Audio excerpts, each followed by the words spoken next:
So today we have the $60 BMX bike versus the $1,000 BMX bike. This one was $69, and then this one I'm just kind of rounding. The wheels were $300 altogether. Cranks, the sprocket and the chain were about $200, so that's $500. The frame was $200. The forks were $120. The bars were $60. The stem was $30. The headset was $20. The bottom bracket was $20. The seat was $30. The seat post was like $10. So yeah, do the math. Let's get started. The first thing I have to compare is I have this device that searches for parts that have been broken and replaced, or just broken. So I'll run that test right now. Oh, alright. So one thing that broke on here was the front brake lever. We had to break it off so we could do bar spins. And yeah, that broke. Okay, so moving on. Okay, so the other thing is the back brake lever on the $60 bike. It also broke off. I forget how that happened, but that happened. So yeah, let's keep moving.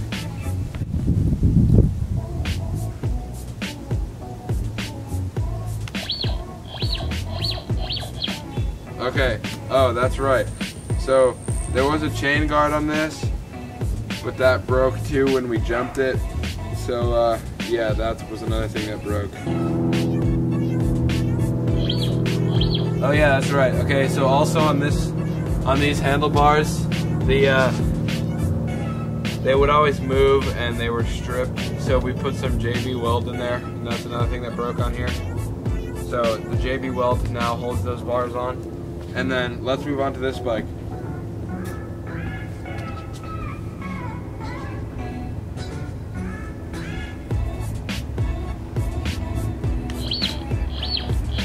Alright, so the only thing that has really been broken and I've had to replace, that wasn't just something I wanted to replace, was the back wheel that I had before this one.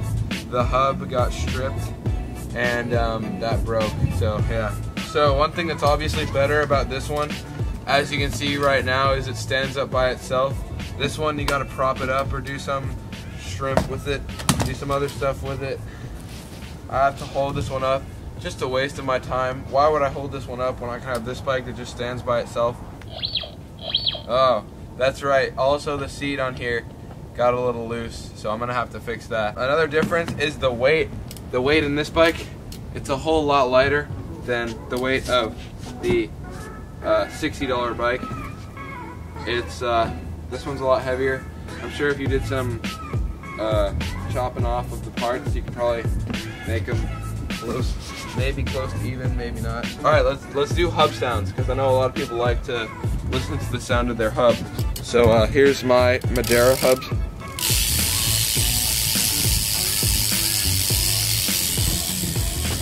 All right, there you go.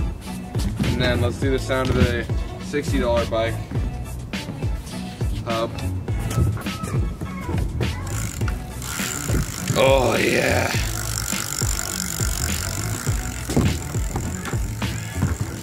This bike has reflectors built in and a little thing in the front wheel that tells you what bike it is, so when you go to the park you can flex on everybody with your BMX 20-inch wheel size. And then yeah, you can flex your Kent Ambush, but this one, nothing, no stickers, no brand names.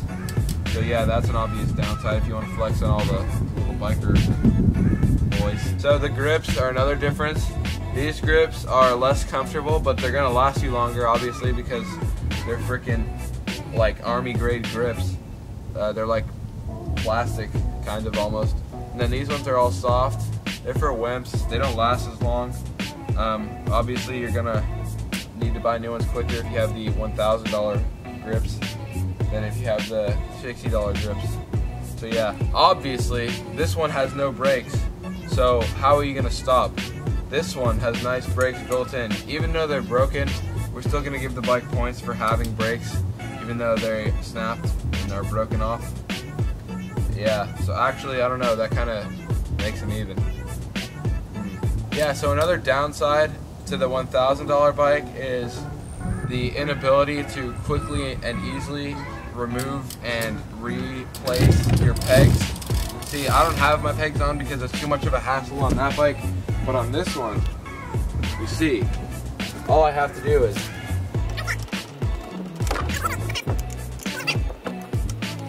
just by screwing it in. Alright, so one upside to the $1,000 bike is that it looks cooler in my opinion, and it's built for taller people, so if you're taller like me, you can actually ride this one and not feel like a hunchback. See, this one even says right here, it says BMX, wheel size 20 inches, rider height 4'2" to 5 feet. So yeah, that just tells you the whole shebang right there. Alright, I think that's going to wrap it up for this video, guys. Thanks for watching. If you're new here, subscribe if you like the video. Like the video if you like the video, and leave a big fat comment telling me which bike you think is better. Turn on those notifications, and I'll see everyone in the next video. I'm going to leave a card in to, I don't really know his real name, but White Trash Willie. He's a scooter rider. He did this video for scooters, and that's where I got the inspiration to do it. So I'll put a card in, so like either over there or over there. I don't know which side it's going to be on, but yeah. So check that out, because that was a pretty funny video.